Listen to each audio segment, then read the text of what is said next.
नमस्कार दोस्तों, आपका स्वागत है। गौतम बुद्ध हमेशा अपने शिष्यों से कहा करते थे कि हमारी जीभ दुनिया की सबसे तेज चाकू है और दुनिया में सबसे खतरनाक हथियार हमारे शब्द हैं, जो बिना किसी खून खराबे के लोगों को अंदर ही अंदर मार सकते हैं। हमारे शब्द हमारी ताकत हैं, लेकिन यह कमजोरी भी हो सकती है अगर हमें नहीं पता कि कब, कहां और कितना बोलना है। यदि हम सही समय पर सही इरादे से सही शब्दों का प्रयोग करते हैं, तो यह हमें एक सफल व्यक्ति बनाता है। लेकिन अगर हम सही समय पर सही इरादे से सही शब्दों का प्रयोग नहीं करते हैं, तो यह हमारे जीवन को नर्क से भी बदतर बना सकता है। तो आज मैं आपको मौन पर एक कहानी सुनाऊंगा और यह कहानी आपकी जिंदगी बदलने वाली है। यह आपको मौन की शक्ति का एहसास कराने जा रहा है। जापान में एक बहुत प्रसिद्ध बौद्ध भिक्षु थे जिनका नाम दीझाई था। वह दुनिया के शोरगुल से दूर जंगल में अकेला रहता थे और वह बहुत ही ध्यानमग्न व्यक्ति थे, इसलिए वह पूरे जापान में बहुत प्रसिद्ध थे। और एक दिन उनके पास एक राजकुमार आया। प्रिय साधु, मैं हमेशा थका हुआ, निराश और परेशान महसूस करता हूँ। मेरा मन बहुत बेचैन रहता है। हालांकि मेरे पास सब कुछ है, धन, प्रसिद्धि और सभी विलासिता जो एक व्यक्ति पाने की ख्वाहिश रखता है, लेकिन फिर भी मेरे अंदर बहुत अशांति है। तो साधु ने कहा, ऊपर से आपको इसका उत्तर पता है, लेकिन आपने कभी इसकी खोज नहीं की। साधु ने कहा कि मैं एक प्रयोग करना चाहता हूँ। क्या आप वह प्रयोग करना चाहेंगे? इस प्रयोग के बाद आपके जीवन में कोई अशांति और चिंता नहीं रहेगी। यह सब सुनकर राजकुमार बहुत परेशान हुआ, लेकिन उसने साधु से कहा कि मुझे बताओ कि मैं क्या करूं। मैं अपने मन की शांति के लिए कुछ भी करने को तैयार हूँ। तब साधु ने शांत स्वर में उत्तर दिया, अगले 10 दिनों तक आप मेरे आश्रम में रहेंगे और सामान्य व्यक्ति की तरह रहेंगे, और इन 10 दिनों तक आप अकेले मौन में बैठेंगे और जितना हो सके कम बोलेंगे।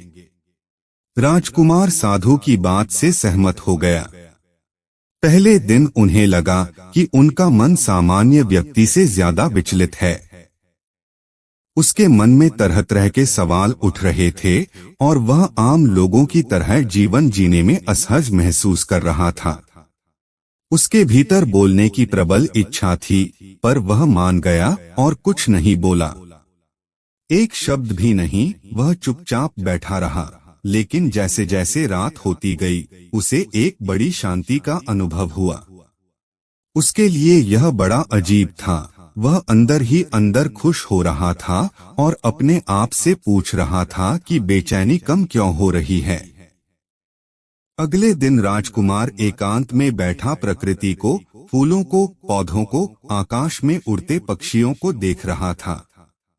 अपने जीवन में पहली बार वह देख रहा था कि उसके चारों ओर कितनी सुंदर प्रकृति है। वह अपने चारों ओर प्रकृति को देख और महसूस कर सकता है।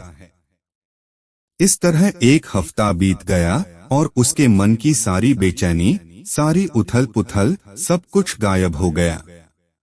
8वें दिन की सुबह राजकुमार की आंखें अपने आप बंद होने लगीं और वह गहरे ध्यान में डूब गया। उसने आंखें बंद की, गहरे ध्यान में चला गया।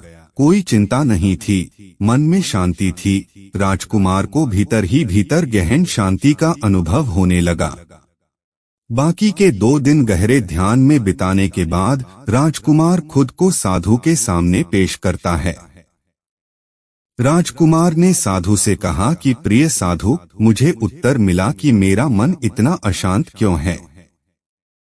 उसने कहा कि मुझे पता था कि मेरा मन इतना विचलित और अशांत क्यों है। फिर साधु ने पूछा, बताओ क्या जवाब मिला। राजकुमार ने कहा कि मैं जरूरत से ज्यादा बातें करता था और दिन भर लोगों पर ऊर्जा बर्बाद करता था और उनके बारे में अकेले ही सोचता था और ज्यादातर समय उनके बारे में नकारात्मक ही सोचता था। इस प्रकार मेरा समय नष्ट हो रहा था और अधिक बातें करने और सोचने से मेरा मन अशांत हो गया था। इस वजह से मैं कोई भी काम अच्छे से नहीं कर पाता था, जिसके कारण मैं लगभग हर काम में असफल होने लगा था। और निरंतर असफलता ने मुझे और अधिक उदास और चिड़चिड़ा बना दिया और इसने मेरे जीवन को और नष्ट कर दिया। लेकिन ये 10 दिन बिल्कुल अलग थे। अब ऐसा लग रहा है कि अपनी जिंदगी को पूरी तरह से जी रहा हूँ और इससे पहले मैं अपनी जिंदगी गलत तरीके से जी रहा था। मैंने यह भी सीखा कि हमें ध्यान करने की आवश्यकता नहीं है, ध्यान अपने आप हो जाता है। ध्यान में मैंने पहली बात यह सीखी कि किसी के जीवन में सबसे महत्वपूर्ण घटना स्वयं को जानना है। साधु ने कहा कि आप ही नहीं, दुनिया में ज्यादातर लोग जरूरत से ज्यादा बोलते हैं। आज भी ज्यादातर लोग एक दूसरे को नीचा दिखाने के लिए ही बोलते हैं और आज भी लोग ज्यादा बातें करते हैं और अपना जीवन बर्बाद करते हैं।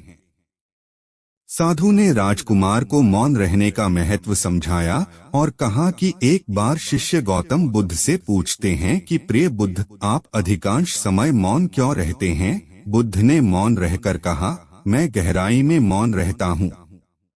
मौन स्वयं को जानने की पहली सीढ़ी है। यदि आप मौन नहीं हैं, तो स्वयं को जानना असंभव है।